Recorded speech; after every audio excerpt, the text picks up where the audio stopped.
जय हिंद जय भारत। राष्ट्र वंदना चैनल पर मैं प्रीतिका अपने को होस्ट अनुज व डॉक्टर प्रवीण सरोहा जी के साथ आप सभी का स्वागत करती हूँ। आज 14 मई है। आज हम आपको एक ऐसे शहीद की कहानी सुनाएंगे जिसने भगत सिंह के विरुद्ध गवाही देने वाले गद्दार को मारकर भारत माता के सीने का बोझ हल्का किया। मैं बात कर रही हूँ वैकुंठ शुक्ल की। बलिदानी वैकुंठ शुक्ल की कहानी सुनाने के लिए आज हमारे साथ भारत की आज़ादी के इतिहास के एक्सपर्ट वे श्रेष्ठ कवि श्री प्रदीप देशवाल जी है। नमस्कार सर। नमस्ते सर, हम आज आपसे वैकुंठ नाथ शुक्ल की कहानी सुनना चाहेंगे। कौन थे वैकुंठ नाथ शुक्ल? हाँ, देखिए, वैकुंठ नाथ शुक्ल भारत की आज़ादी की लड़ाई में उनकी भी बड़ी भूमिका है अपने ढंग से। और ये एक ऐसा किरदार है, एक ऐसा व्यक्तित्व है जिसकी चर्चा अक्सर नहीं होती, गुमनाम है। आज़ादी का जो भव्य मंदिर हम देखते हैं, इसकी नींव में बहुत सारे ऐसे पत्थर जड़े हैं जिनकी शेप कैसी है, जिनका साइज कैसा है, किसी को नहीं मालूम, कोई नहीं देखता, कोई नहीं जानता। लेकिन ये भवन, इस भवन का सारा भार उन्होंने अपनी छाती पर उठा रखा है। उन्हीं पत्थरों में से एक हैं वैकुंठनाथ शुक्ल भी। वैकुंठनाथ का जन्म हुआ बिहार में मुजफ्फरपुर जिले में एक गांव है जलालपुर। वहां 15 मई 1907 को वैकुंठनाथ शुक्ल पैदा होते हैं। आज 14 मई है, कल 15 मई होगा। आज उनका बलिदान दिवस है, कल उनका जन्मदिन होगा। एक किसान परिवार में पैदा होते हैं और गांव से ही प्राइमरी एजुकेशन पूरी करते हैं। उसके बाद पड़ोस के गांव में ये प्राइमरी टीचर भी लग जाते हैं, सामाजिक गतिविधियों में भाग लेते हैं। वो दौर आता है जब भगत सिंह और उनके साथियों पर लाहौर में सैंडर्स मर्डर केस चल रहा था।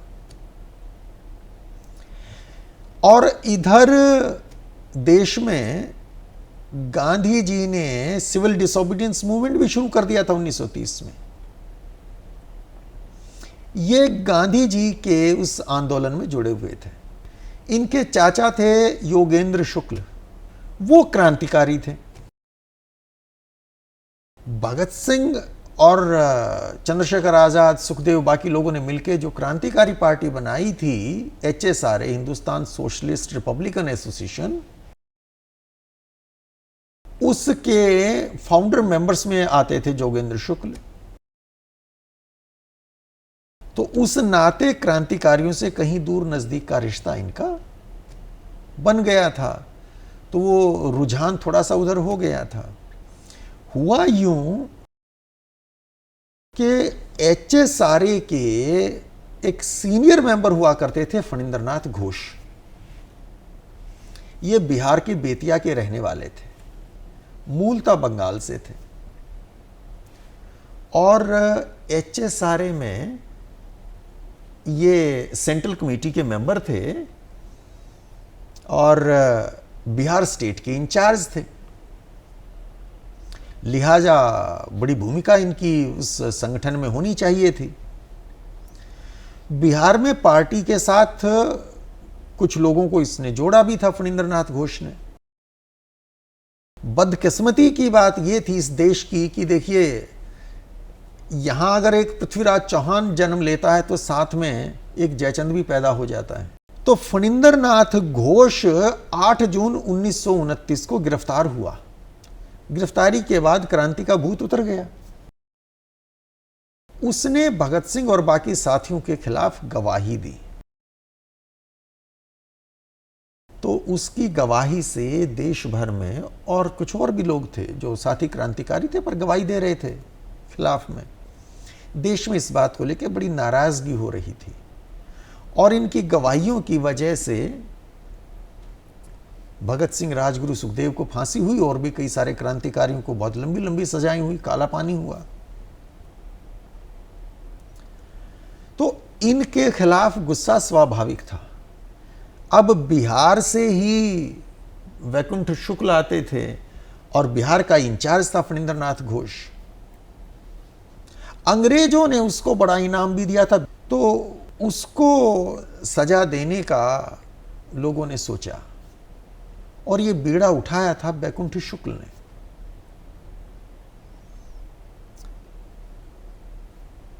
फणींद्रनाथ घोष चूंकि सेंट्रल कमेटी का मेंबर था, इसलिए पार्टी की गतिविधियों के बारे में बहुत कुछ जानता था। मसलन बिहार में पार्टी ने जो जो एक्शंस किए, मौलानिया में एक डकैती भी डाली गई थी, क्योंकि पैसे की तो बहुत कमी रहती थी इनके पास। इनको कोई जमनालाल बजाज और घनश्याम दास बिड़ला तो थे नहीं डोनेशन देने वाले, क्रांतिकारियों के पास कोई साधन ऐसे नहीं हुआ करते थे। तो मजबूरीवश इन्होंने शुरू में कुछ डकैतियां भी डाली। तो बिहार में मौलानिया गांव में एक डकैती भी डली थी, जोगेंद्र शुक्ल की उसमें प्रमुख भूमिका थी। तो वो सारी जानकारी फणींद्रनाथ घोष को थी, तो वो भी सब उसने बताया था। जब बयान दिया लाहौर में, उसने अदालत के सामने बयान दिया या पुलिस को बयान दिया, वो भी बताया। आपको ध्यान होगा कि 17 दिसंबर 1928 को लाहौर में सैंडर्स का मर्डर हुआ था। उसके बाद भगत सिंह दुर्गा भाभी की मदद से कलकत्ता पहुंच गए थे। दिसंबर के आखिरी हफ्ते में ही कलकत्ता में कांग्रेस का राष्ट्रीय अधिवेशन हो रहा था, तो देश भर से लोग उसमें भाग लेने भी जा रहे थे। बिहार से ये फणींद्रनाथ घोष भी गया था, कुछ और मेंबर्स भी गए थे पार्टी के। भगत सिंह भी कलकत्ता में ही थे। भगत सिंह ने सोचा कि कलकत्ता में रह के बम बनाने वाले किसी एक्सपर्ट से कांटेक्ट किया जाए। इनकी जो पार्टी थी HSRA, Hindustan socialist Republican association, इसका सही मायने में गठन हुआ था 8-9 सितंबर 1928 को दिल्ली के फिरोजशाह कोटला खंडरों में। आपने देखा होगा फिरोजशाह कोटला क्रिकेट स्टेडियम के पास में ही फिरोजशाह कोटला के वो किले के खंडर हैं, और वहाँ शहीदी पार्क भी है। अगर आप नहीं गए तो ज़रूर जाइए। वहाँ भगत सिंह, राजगुरु, सुखदेव की प्रतिमाएं भी हैं, बहुत सुंदर प्रतिमाएं हैं। तो वहाँ उस बैठक में बहुत सारे इंपॉर्टेंट डिसीजंस हुए थे दिल्ली की उस मीटिंग में। उनमें एक डिसीजन ये भी था कि पार्टी के साथ किसी बम एक्सपर्ट को जोड़ा जाए ताकि बम बनाए जा सकें, और क्रांति के लिए बम ज़रूरी थे। तो जब भगत सिंह कलकत्ता पहुंचते, उनको पता था कि बंगाल में जो रिवोल्यूशनरी मूवमेंट रहा काफ़ी समय से चल रहा था। हालांकि उस टाइम कोई गतिविधियां नहीं हो रही थी, पर पहले बंगाल में बहुत कुछ हुआ था कि वहां कोई ना कोई बम एक्सपर्ट जरूर मिलेगा। तो उस तलाश में भगत सिंह कलकत्ता में हैं, और उधर ये फणींद्रनाथ घोष भी कलकत्ता आ गया था। भगत सिंह से वहाँ उनकी जब मुलाकात होती है तो बम एक्सपर्ट के बारे में चर्चा होती है। तब जतिन दास से मीटिंग होती है। जतिन दास बाद में शहीद हुए थे 63 दिन की भूख हड़ताल के दौरान लाहौर में ही। तो बम के लिए गन कॉटन जतिन दास बनाते हैं कलकत्ता में। वहाँ कार्नवालिस रोड पर आर्य समाज मंदिर हुआ करता था, आज भी है मंदिर। उसमें कमलनाथ तिवारी रहते थे। कमलनाथ तिवारी भी बिहार के बेतिया के ही रहने वाले थे और फणींद्रनाथ घोष के मिलने वाले थे। तो उनके माध्यम से वहाँ पे वो बम के लिए गन कॉटन तैयार होने लगी। तो गन कॉटन किसने बनाई, कहाँ से गन कॉटन के लिए रॉ मटेरियल परचेज हुआ, किस जगह पे बनाई, वो सारी जानकारी भी फणींद्रनाथ घोष के पास थी। उसके बाद गन कॉटन लेके भगत सिंह आगरा पहुंचते हैं। फिर आगरा में जो फैक्ट्री लगी थी वहाँ पे बम तैयार हुए। फणींद्रनाथ घोष वहाँ आगरा भी आ चुका था। तो बम बनाने में वहाँ कौन कौन लोग साथ लगे हैं, वहाँ कौन कौन ठहरे हैं, वो सारी जानकारी भी उसके पास थी। जब बम बन के तैयार हो गया, उसकी टेस्टिंग के लिए झांसी गए थे। झांसी के पास जंगलों में उसकी टेस्टिंग हुई तो भगत सिंह चंद्रशेखर आज़ाद के साथ वहाँ भी फणींद्रनाथ घोष गया था, वहाँ किसके यहाँ ठहरे थे वो सब जानकारी भी उसको थी।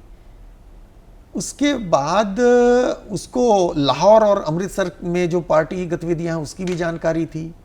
8-9 सितंबर 1928 को जो मीटिंग हुई थी दिल्ली के फिरोज शाह कोटला में, उसमें भी फणींद्रनाथ घोष शामिल था। वहाँ क्या क्या डिसीजन हुए, कौन कौन उस मीटिंग में शामिल थे, वो भी सब पता था।